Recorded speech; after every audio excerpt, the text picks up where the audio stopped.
She worked quietly in one of the most beautiful music halls in the city. Every corner of that place shone with light, luxury, and art. The golden walls reflected the glow of the chandeliers, and every sound that came from the stage was pure magic. Famous musicians came there every week to perform. People clapped, cameras flashed, and applause echoed through the hall. But among the crowd of laughter and music, there was one person nobody noticed: the young woman who cleaned the floors. Every morning, before the grand doors opened, she walked in wearing her plain uniform. She carried a small bag with her lunch, tied her hair neatly, and started her day. She cleaned the seats, wiped the mirrors, and dusted the pianos. To others, she was invisible. People saw her only when they needed something: a clean towel, a mop, or a quick sweep of spilled coffee. No one knew that behind her quiet eyes and gentle smile lived a deep story, one that even she had stopped believing could change. She loved the piano more than anything. It wasn't something she learned from books or fancy teachers. Her love for music began when she was a little girl, sitting by her father's old radio. She used to close her eyes and imagine her fingers dancing over piano keys. When her father once found an old keyboard at a second-hand shop, he brought it home even though money was tight. That small gesture became the start of everything. She learned to play by ear, spending hours trying to repeat what she heard. Her fingers often hit the wrong keys, but she never gave up. There was something peaceful about it. The piano became her way of speaking when she didn't have the right words. But as she grew older, life started pulling her away from that dream. Her father passed away when she was still in her teens. Her mother fell sick soon after, and there was no one else to support them. So she left school and took small jobs, cleaning, serving, anything that could help pay the rent. Music slowly turned into something she only remembered in quiet moments. The keyboard she once loved broke years ago, and she never had enough to fix it.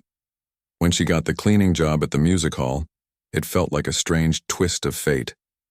She told herself it was just another job, but deep down, something about the place drew her in.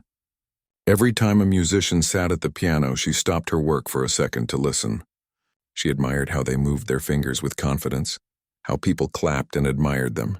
Sometimes she imagined herself sitting there too, though she quickly shook the thought away. She had learned not to dream too much. Life had taught her to stay realistic. But at night, when everyone left and the big hall became silent, something inside her couldn't resist. One evening, when the stage lights dimmed and the guards had gone for their rounds, she walked toward the piano. Her heart raced as she reached out to touch it. The surface felt cold and smooth, like a secret waiting to be told. She sat down carefully, afraid even to breathe too loudly. Then she pressed one key. The sound filled the empty space, soft and lonely. It made her heart ache. Slowly, she played another note, then another. Within minutes, the melody began to shape itself. Something sweet, full of emotion, and completely her own. Her fingers trembled, but the music felt like a part of her soul coming back to life. She didn't notice the time passing. For a few minutes, she wasn't a cleaner or a worker. She was herself again, the girl who once dreamed of becoming a pianist. When she finished, she smiled softly, almost shyly, and whispered to the piano, "Thank you." Then she stood up, wiped her hands, and went back to her duties as if nothing had happened. This became her secret routine. Whenever the hall was empty, she would sit and play quietly, never too long, just enough to feed her heart. She thought nobody would ever know, and honestly, she was fine with that. She wasn't looking for fame or applause anymore. Playing was enough, but fate had a different plan. One night, while she was lost in her music, someone happened to pass by, one of the security guards who worked late shifts. He had never heard anything like it before. The melody sounded simple, but it carried something raw, something that made him stop walking. He stood there quietly, hidden behind the door, and listened until she finished. He didn't want to scare her, so he didn't step in. Instead, he took out his phone and recorded a short clip, not out of mockery but admiration. The next day, he showed the video to one of his friends who worked in the office. They both were amazed. "She plays like she's lived every note," one of them said softly. Within days, the clip spread quietly among the hall staff. People who had never paid attention to her started whispering. Some were surprised, some doubtful. The cleaning girl? Playing like that? Impossible. But the video spoke for itself. There was no fancy camera, no stage lights, just her, sitting at the piano in her uniform, playing like her heart was speaking. Eventually, the video reached someone it was never meant to reach, the billionaire who owned the music hall. He was known for his power and influence, a man who built an empire from the ground up. But those close to him said that beneath his wealth he carried a certain emptiness. He loved art, especially music, but over time he had grown tired of performances that felt mechanical. Every concert he attended looked perfect on the surface but felt lifeless inside. When his assistant showed him the short clip of the cleaner playing alone, he didn't react at first. But something in the melody made him pause. It wasn't about skill or speed, it was the honesty in her sound that caught him. He asked to hear it again, and then again. After a moment of silence, he said in a low voice, "Find her. Bring her to me tomorrow." His assistant hesitated. "Sir, she's just a cleaner." The billionaire cut him off. "I don't care what she is. I heard truth in her music. I want to see her play with my own eyes." The next morning, as the hall prepared for a charity event, she came in early as usual. She was sweeping near the stage when the head supervisor called her name sharply. She turned, confused, and saw a group of people watching her. The billionaire sat in the front row, dressed elegantly, his eyes fixed on her. She had no idea what was happening. Maybe she had made a mistake, maybe she was in trouble. Her hands grew cold and she clutched the broom tighter. Someone whispered, "That's her." The billionaire leaned forward slightly. His voice was calm but carried authority. "You play the piano, don't you?" She froze. Her eyes widened and she shook her head quickly. "No, sir. It's nothing, really." He didn't blink. "It's not nothing. I saw the video. You have something special." Her heart pounded in her chest. She wanted to disappear, but she couldn't move. "I'm sorry, sir. I shouldn't have. I was just cleaning and—" He raised his hand gently, stopping her mid-sentence. "Don't apologize for talent. I want you to play for me. Right now." The hall fell silent. The other workers exchanged glances. She looked at the piano, then back at him, unsure if this was real. Her throat felt dry. I can't," she whispered softly. "You can," he replied firmly. "Sit down and play the same song from the video." Everyone watched as she hesitated, slowly walking toward the piano. Her legs felt weak and her hands trembled as she sat down. She took a deep breath, staring at the keys she had touched so many times when no one was looking. But now all eyes were on her, and one of them belonged to a man who could change her life with a single decision. She closed her eyes, pressed one key, and let the sound float in the air. It was soft, uncertain, but honest, just like her. And though she didn't know it yet, that single note would begin a story no one in that hall would ever forget. The moment her fingers touched the piano keys, the room fell completely silent. The billionaire leaned slightly forward, watching her closely. The assistants and workers stood still, unsure of what was about to happen. Even the air in the hall seemed to pause. Her hands were shaking so much that she almost couldn't start. She wasn't used to being watched. She had always played in the dark, alone when nobody cared or listened. But now the lights were on, and eyes that usually looked through her were focused only on her. For a few seconds she didn't move. Then she closed her eyes and took a deep breath. She remembered the nights when she played quietly after cleaning, when music was her only friend. Slowly she pressed the first key. A soft sound filled the hall, delicate but full of emotion. The note echoed gently as if afraid to break the silence. Then came another note and another. Her trembling started to fade. Her body relaxed.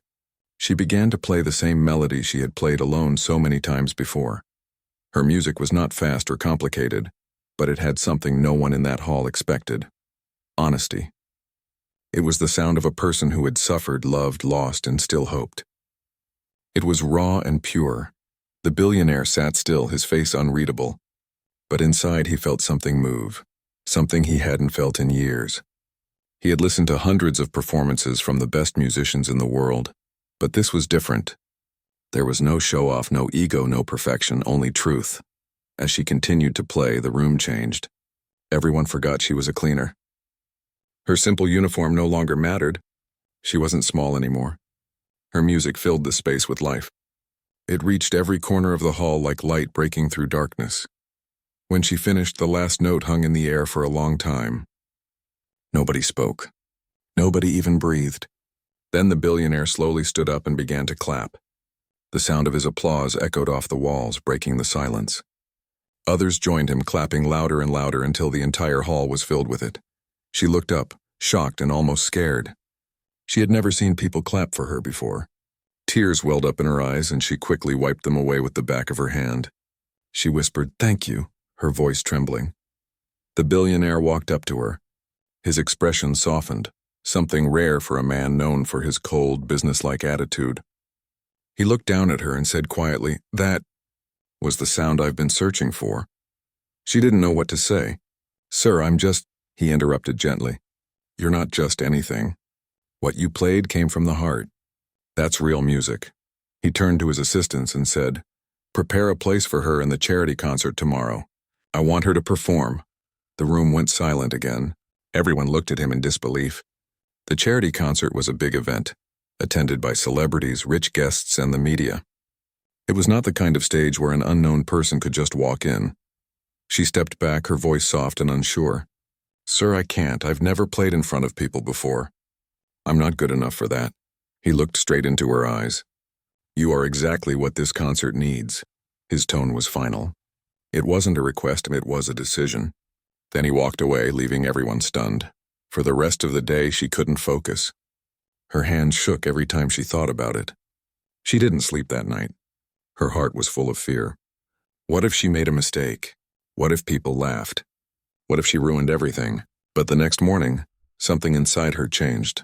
She realized that she had nothing to lose. She had spent her life being unseen, unheard. Maybe this was her one chance.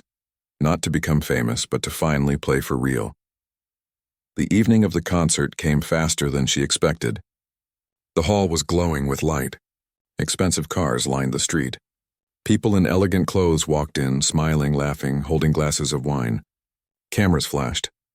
Backstage, she sat quietly, wearing a simple black dress that one of the assistants had arranged for her. Her heart pounded like a drum. Around her, professional musicians tuned their instruments and chatted confidently. No one paid much attention to her. They thought she was a replacement or a helper. The billionaire came backstage just before the show began. He looked at her and said calmly, "Play with honesty, not fear. They will feel it." She nodded, though she still felt like her legs might give out. When it was finally her turn, the announcer introduced her in a simple way. "And now a special performance, a piece that comes from the heart." No one recognized her. The audience whispered, wondering who she was. Some even looked confused. Why was an unknown woman performing in such a prestigious event? She walked to the stage slowly. The bright lights felt too strong. Her hands were cold. She could hear her own heartbeat. But when she sat down at the piano, she closed her eyes and remembered the quiet nights she used to play alone, when no one listened, but her soul was free. Then she began. The first note was gentle, but it carried something powerful. The audience fell silent instantly. As she continued, the melody grew deeper, full of emotion and truth. It spoke of struggle, hope, and quiet courage. Her fingers moved naturally, like they had been waiting for this moment all her life. Every sound told a story. It was the story of a girl who had worked in silence, whose hands were tired but whose heart still dreamed. It was the story of loss, love, and the beauty of never giving up. The billionaire sat in the front row, his eyes fixed on her. For the first time in years, he felt tears form. He didn't even try to hide them. Around him, people sat frozen, their faces softened by the raw beauty of what they were hearing. When she played the final note, the hall stayed silent for several seconds. Then the applause erupted, loud, powerful, unstoppable. People stood on their feet, clapping, cheering, shouting, "Bravo!" Some even wiped their eyes. She looked around, dazed. Her heart was racing. She couldn't believe what was happening. The billionaire stood up too, his eyes glistening, and joined in the applause. Then he walked up to the stage. When he reached her, he didn't say much. He just looked at her and said softly, "You reminded all of us what real music feels like." That night, her name spread everywhere. Reporters wrote about the mysterious woman whose piano moved a billionaire to tears. Videos of her performance went viral online, but she didn't chase interviews or fame. After the show, she returned to her small apartment. She took off her shoes, sat quietly by the window, and thought about everything that had happened. She smiled faintly, still not believing that all of it was real. Her phone buzzed nonstop, messages, calls, and invitations. But she didn't answer right away. Instead, she turned to her small keyboard, the one that had been gathering dust in the corner. She placed her fingers on it and played softly. She whispered to herself, "I did it, Papa."